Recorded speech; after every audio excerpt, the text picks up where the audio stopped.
Tiffany Haddish was arrested for a DUI and was allegedly falling asleep at the wheel. In this video, I'm going to give you the full story of what happened, as well as a lawyer's reaction to what the charges are against Tiffany and what I would advise my clients to do in a similar situation. So if you're ready, let's go.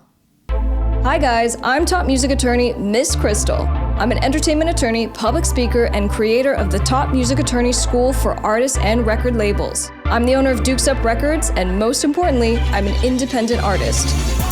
Don't forget to subscribe and turn on those bell notifications so you don't miss my weekly videos giving you my best tips on the music business, industry news updates, and teaching you how to stay legally protected. Let's go.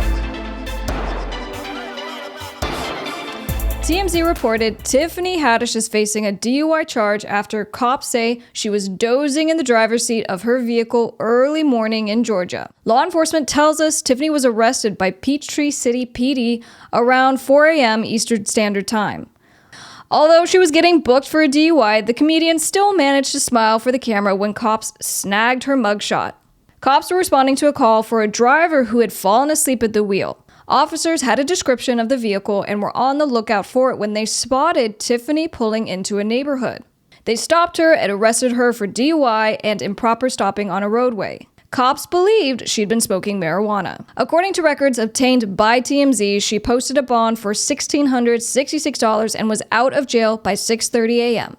So to recap, Tiffany was charged with a DUI, she posted a bond, she's out of jail now. So there's a couple of things you gotta keep in mind when it comes to these kinds of situations, and if you happen to find yourself getting pulled over by an officer or charged with a DUI. Remember, each state is going to be different, right? The rules are different, the laws are different, but a lot of states are similar. For example, there's something called APC, which is actual physical control. That's what we're looking at when it comes to, well, were you in actual physical control of the vehicle when, for example, you were under the influence of alcohol or something else? Now, it doesn't mean that you need to actually be in motion. This is so important to drive home. You might just be sitting in your car and maybe you turned on the heat because it's cold outside, whether you are driving or not, and in some states, whether the car is on or not. If you are in the driver's seat and you have actual physical control over the vehicle, that is a big piece of what's going to add up to be probable cause that the arresting officer will have under suspicion of DUI.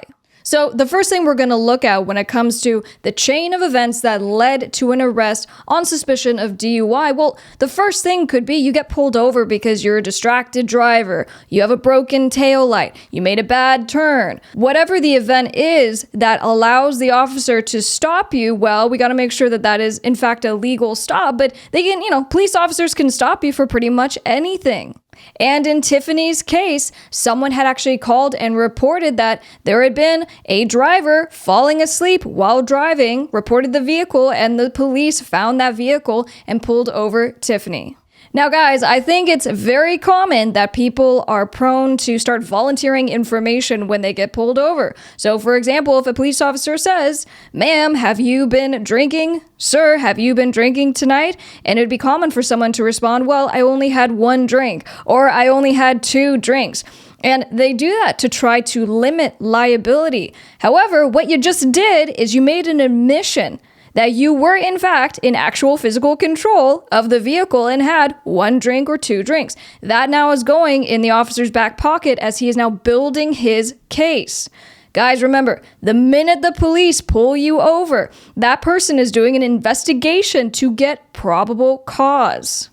So don't start volunteering information. Now, I'm not saying lie. Do not lie because that's a crime. But you can say, "Officer, I politely decline to answer now," or "I want to call my attorney."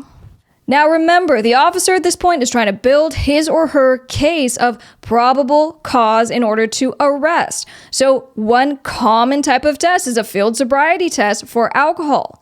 That might be a breathalyzer, that might be walking the line. But when it comes to a suspected DUI based on marijuana use, which is the case for Tiffany, well, now the most common test is blood work. And what the police officers are testing for are metabolites in the blood. Now, guys, this is where it gets interesting. It is different from state to state, but, with alcohol, it's going to be set by statute, and they'll say from this range to this range is the acceptable blood limit. And if you're outside of that, well, there you go. It's a DUI. When it comes to marijuana, what they're testing for in your blood are metabolites. And metabolites can be in the bloodstream, but what a lot of states account for is tolerance.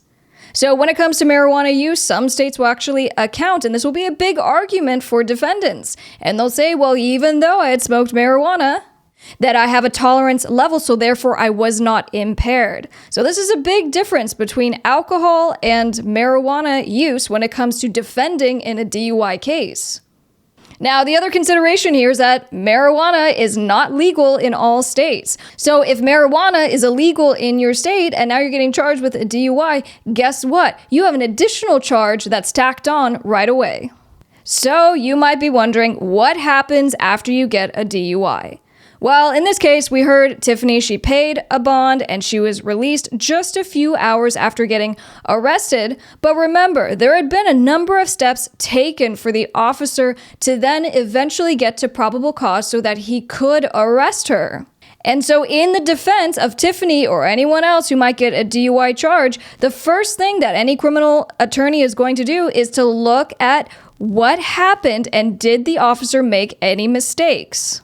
What happens, guys, is that in the chain of events that led to probable cause that allowed the police officer to arrest the person, if, for example, an officer failed to administer a test correctly, well, again, this gives the defendant or the person who's being charged the opportunity to show that maybe the police officer didn't have probable cause. If there's no probable cause, then the charge is going to get thrown out.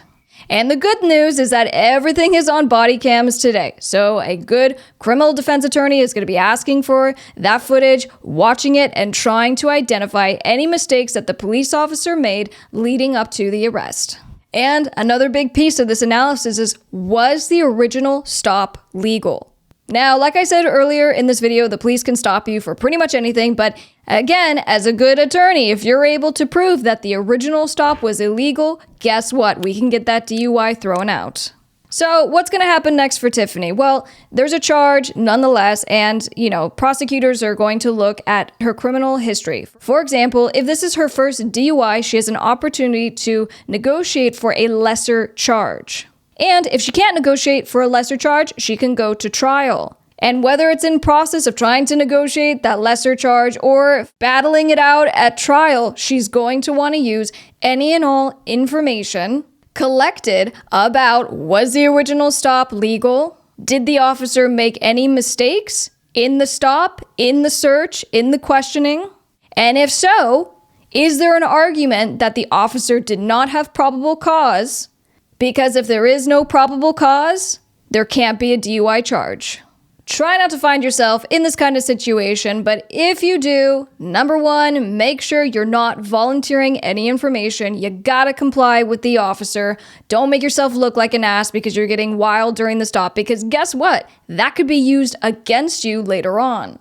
Make sure you call your attorney right away. Don't tell the officer how many drinks you've had or how many blunts you've smoked. And when it comes to who you should be honest with, make sure you are totally honest with your attorney.